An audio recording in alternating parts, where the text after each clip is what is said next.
My fellow Americans, in recent days, all of us have been swamped by a sea of economic statistics, some good, some bad, and some just plain confusing.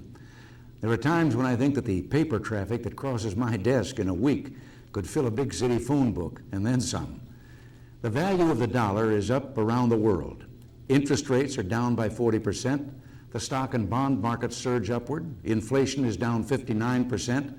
Buying power is going up. Some economic indicators are down, others are up. But the dark cloud of unemployment hangs over the lives of 11 million of our friends, neighbors, and family. At times, the sheer weight of all these facts and figures make them hard for anyone to understand. What do they really mean? And what can we do to make them better? Well, the first step is to understand what they mean in human terms, how they're affecting the everyday lives of our people, because behind every one of those numbers are millions of individual lives. Young couples struggling to make ends meet, teenagers looking for work, older Americans threatened by inflation, small businessmen fighting for survival, and parents working for a better future for their children. All of them have one thing in common. They're Americans who love this country of ours and want to make it a better place. They're brave, hard-working people who know that America today faces serious problems that were long years in the making, and they're desperately trying to make sense out of all the statistics, slogans, and political jargon filling the airwaves in this election year. Above all, they're concerned citizens who are looking for guideposts on the road to recovery, for ways to help see our country through to better times. I know because I hear from hundreds of them every day, in meetings here at the White House, on visits to schools, meeting halls, factories, and fairgrounds across the country, and in thousands of phone calls and letters. I only wish I could share with you tonight all that they have to say, their hopes, their fears, their concerns, and most of all, their quiet, patient courage. But let me just give you one example that speaks for so many of you. A letter from a wife and mother named Judith, who lives in Selma, Alabama. Dear Mr. President, she writes, it's 3:45 a.m., and for over an hour I've been unable to sleep. This morning, I need very much to believe in something. I'm not writing so much as an individual, but as a representative of so many. We need to talk with you, to believe that you hear us. After years of training and experience, we can't find jobs. National unemployment figures sound almost healthy next to the almost 19% we're enduring in Selma. The costs for basic survival are nearly beyond belief. There may never be a house, home of our own, that dream we've worked for so many years. We have said no to so many things. We're afraid and confused. We've worked hard, we conserved, we planned, we were frugal, careful. We feel so out of control. We don't want a handout. We just want to help make the system well again. We must know that in the tons of bureaucracy, we've not been lost. We want to help. We want a better life, and we're willing to work for it. We believe. We must. It's all we have. Well, Judith, I hear you, and millions of other men and women like you stand for the values of hard work, thrift, commitment to family, and love of God that made this country so great and will make us great again. And you deserve to know what we're doing in these very difficult times to bring you a dream, the American dream, back to life again after so many years of mistakes and neglect. Tonight, in homes across this country, unemployment is the problem uppermost on many people's minds. Getting Americans back to work is an urgent priority for all of us, and especially for this administration. But remember, you can't solve unemployment without solving the things that caused it. The out-of-control government spending, the skyrocketing inflation and interest rates that led to unemployment in the first place. Unless you get at the root causes of the problem, which is exactly what our economic program is doing, you may be able to temporarily relieve the symptoms, but you will never cure the disease. You may even make it worse. I have a special reason for wanting to solve this problem in a lasting way. I was 21 and looking for work in 1932. one of the worst years of the Great Depression. And I can remember one bleak night in the 30s when my father learned on Christmas Eve that he'd lost his job. To be young in my generation was to feel that your future had been mortgaged out from under you, and that's a tragic mistake we must never allow our leaders to make again. Today's young people must never be held hostage to the mistakes of the past. The only way to avoid making those mistakes again is to learn from them. The pounding economic hangover America's suffering from didn't come about overnight, and there's no single instant cure. In recent weeks, a lot of people have been playing what I call the blame game. The accusing finger has been pointed in every direction of the compass, and a lot of time and hot air have been spent looking for scapegoats. Well, there's plenty of blame to go around. The problems we face are bigger than any one party or group of people. They're the result not of weeks or months, but of years, even decades of past mistakes. The problem isn't who to blame, it's what to blame. So tonight, let's forget about party politics and take a look at how our country got into this fix and what we can do to get her out of it. When I said this problem was years in the making, I wasn't just using a figure of speech. This chart shows you what I mean. You see that red line? It represents the rate of unemployment from 1968 through the present, and it tells us two important things. First of all, it's a jagged line representing rises and dips in unemployment as our economy passed through boom periods and bust periods over the past decade. This reminds us that the current recession is part of a long series, a series that hasn't stopped because in the past, when the crunch came, too many in government resorted to quick fixes instead of getting to the root cause. Each time they applied the quick fixes, unemployment dipped for a while, only to take off again. In that sense, you could say that we've been on a decade-long roller coaster ride. The only difference is that on a roller coaster, you end up on solid ground once the ride is over. As you can see from the chart, while unemployment zigzagged from year to year, its long-term direction kept notching upward.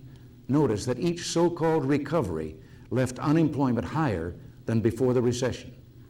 In 1968, unemployment stood at 3.6%. In 1971, it shot up to 5.9%. Then it started coming down again, but instead of going all the way back to 3.6%, it bottomed out at 4.9%. In 1974, it started shooting up again, and the same thing happened. It bottomed out at a higher level than before. In other words, for all its short-term ups and downs, the unemployment roller coaster was really an escalator, edging its way up the charts throughout the last decade. Unless we reverse that trend, it can only get worse, not just for us, but for our children and grandchildren. Now, let's look at what's behind this bad trend in unemployment. What's been causing it for over a decade? A second chart tells much of the story. But before we look at it, I'll bet many of you have already come up with the answer. It's a phenomenon that last year a majority of Americans correctly identified as our single most pressing long-term problem: inflation. Inflation and the high interest rates it leads to are the real culprits. They create the economic climate that leads to unemployment. This blue line represents inflation. Like unemployment, inflation has zigzagged over the last decade. But you can see that up to now, the long-term trend has been upwards. Again, as with unemployment, the old quick fixes simply did not work. Each time they were applied, they gave a little temporary relief to the patient, but left him weaker than he was before. It's a consistent pattern. Each time inflation has shot up since 1969, there has been a deadly delayed reaction of rising unemployment. Inflation is like a virus in the economic bloodstream, sometimes dormant and sometimes active, but leaving the patient weaker after every new attack. My fellow Americans, we've got to stop these trend lines to disaster. To do that, we have to understand what causes them. Well, for starters, our federal government has been living beyond its means for more than a generation. One of the wisest of our founding fathers, Thomas Jefferson, warned that the public debt is the greatest of dangers to be feared. He believed that it was wrong for one generation to forever burden the generations yet to come. And for the first 150 years of our history, our leaders heeded Jefferson's warning. But not lately. In our lifetimes, we've seen government spending rage out of control. We've only had one balanced budget in the last 22 years. So now we're staggering under $1 trillion debt. This year, before government can spend one dime to feed the hungry, care for the sick, or protect our freedom. It must plan to spend $110 billion just to pay interest on that debt. And still, the big spenders wonder why the American people want what a stubborn minority in the House of Representatives denied them just 12 days ago, a constitutional amendment to balance the budget. All of this government spending and red ink can only spawn higher taxes and whopping deficits, which for nearly 2 decades led to inflationary increases in the money supply. Inflation and massive government borrowing drive up interest rates. That makes it difficult or impossible for families to get the credit they need to buy homes, cars, and appliances, or for businesses to invest in greater productivity. And ultimately, inflation leads to recession and unemployment. We've had 8 recessions since World War II. At the bottom of it, all is inflation. Government caused inflation. Over the years, our leaders adopted something called the new economics, based on a belief that a little inflation each year created prosperity. But each time, the economic disruption caused by inflation triggered another round of recession and high unemployment. The government reacted not like your family would, by putting its own house in order, but by spending, borrowing, and printing more money. Unemployment would dip for a time, but the same quick fix that temporarily eased unemployment was sending inflation back through the ceiling. It was a vicious cycle. Too many people played politics with the economy for too long, and those twin disaster lines kept inching ominously upward, bringing our society closer and closer to catastrophe. In a way, I guess I can understand why so many of our political leaders fell into this trap. I'm sure they did it with the best of intentions. It's easy to lose touch with reality when it's other people's money that you're spending, and there are so many things you want to do for those or this or that special interest group. So many programs, many of them quite attractive and well-meaning, that can only be subsidized by more government taxing, spending, and borrowing. I can understand how it happened. Indeed, like many others, for a time I accepted government's claim that it was sound economics. But there came a day when I and millions of other Americans began to realize the terrible consequences of all those years of playing politics as usual, while the economic disaster lines crept higher and higher. Well, at my age, I didn't come to Washington to play politics as usual. I didn't come here to reward pressure groups by spending other people's money. And most of all, I didn't come here to further mortgage the future of the American people just to buy a little short-term political popularity. I came to Washington to try to solve problems, not to sweep them under the rug and leave them for those who will come later. A president's greatest responsibility is to protect all our people from enemies, foreign and domestic. Here at home, the worst enemy we face is economic, the creeping erosion of the American way of life and the American dream that has resulted in today's tragedy of economic stagnation and unemployment. Now, I don't pretend for a moment that in 21 months we've been able to undo all the damage to our economy that has built up over more than 20 years. The first part of our program has been in the books only 1 year and 13 days. Much of the legislation we need has still not been enacted. We've still got a long way to go before we restore our prosperity. But what I can report to you tonight, my fellow Americans, is that at long last, your government has a program in place that faces our problems and has already started solving them. 21 months ago, we faced 5 critical problems: high taxes, runaway government spending, inflation, high interest rates, and unemployment. Getting to the roots of unemployment meant fighting inflation and high interest rates caused by runaway government spending and taxing, because we know that when inflation shoots up, it triggers a delayed action rise in unemployment. Now inflation is being driven back down, and lower unemployment will follow. So we started by winning the first real tax cut for the American people in nearly 2 decades. Our program brings down income tax rates 25%. At the same time, we've been cutting costly, wasteful government regulations and the rate of increase in government spending. We've reduced the rate of government spending growth by nearly 2/3. Inflation, which registered 12.4% in 1980, is down to just 5.1% so far this year. Interest rates, which had climbed as high as 21.5% before we took office, have this week fallen to 12%. Not low enough, but certainly heading in the right direction. Unemployment, always a lagging indicator in times of recession, has not yet stopped its upward drift. But in 21 months, we've already brought tax rates down by a quarter, with the third installment coming next July, and brought down the rate of increase in government spending by nearly 2/3. That's helped us to bring down the rate of inflation by more than half, and that's helped us to bring down interest rates by 40%. So on 4 out of 5 problems that faced us in 1980, we've made important progress. We haven't solved them all, but we're making headway. Just last week, the Federal Reserve Bank decided to lower its discount rate to 9.5%. The first time this key interest rate has gone below 2 digits since 1979, and the 5th reduction in just 4 months. This demonstrates the Fed's confidence that inflation and market rates will continue coming down, and its confidence that we can work together for a healthy, non-inflationary recovery. All of this lays the groundwork for a recovery that will mean more jobs and more opportunity for all our people. But it's a delayed reaction. Remember the trend lines. Just as surely as skyrocketing inflation created a negative reaction that drove up unemployment, bringing down inflation and interest rates is creating a positive reaction that will boost employment. I wish there were a quicker, easier way, some magic shortcut. But unemployment is always one of the last things to turn around as an economy heads into recovery.